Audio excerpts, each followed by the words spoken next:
As many World War II veterans pass away, their stories either pass with them or get passed down through generations. A Southern Illinois man wants to make sure no one forgets.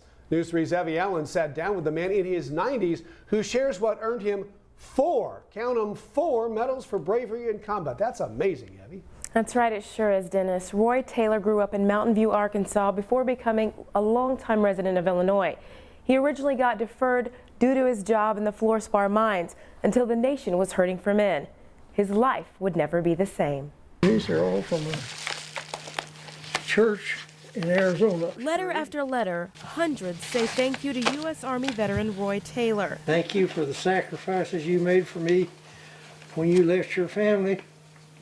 Son of a World War I veteran and the oldest of 9 children, Taylor remembers clearly his short stint in the military.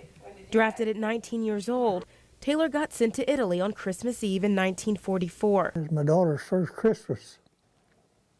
After basic training, Taylor ended up assigned to the 87th Mountain Regiment of the 10th Mountain Infantry Division. By this time, the Germans had taken Italy. Taylor traveled miles of mountains carrying automatic rifles that weighed just over 20 pounds. Never had a hot meal, never slept under a roof, never had a bath or change of clothes. His trip through the cold mountains of Italy helped earn him high honors. On April 21st, 1945, Taylor and his infantry battalion attempted to cross a railroad embankment under a hail of machine gun fire. Unable to advance, the shooting pinned the battalion down until Taylor risked his life to dash up the embankment. I figured I had as good a chance as anybody to do what needed to be done. Because of his heroic efforts, they all crossed with no casualties, earning him a Silver Star. Later that day, his group came under fire from a German tank. He dragged 2 men, one at a time, through water in a culvert under the road while injured and fired on, earning him a Bronze Star. I got out of the hospital on the 14th of May, and the war in Europe was over on the 5th of May.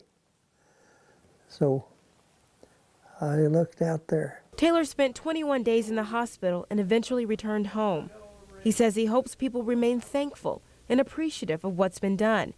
And if he ever gets discouraged or has a bad day, he always goes back to the letters. I'm writing here to thank you for your service.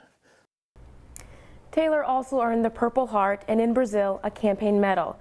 At 94 years old, he says he's proud to have served those 18 months in the United States Army. Live in the studio, Evie Allen, News 3.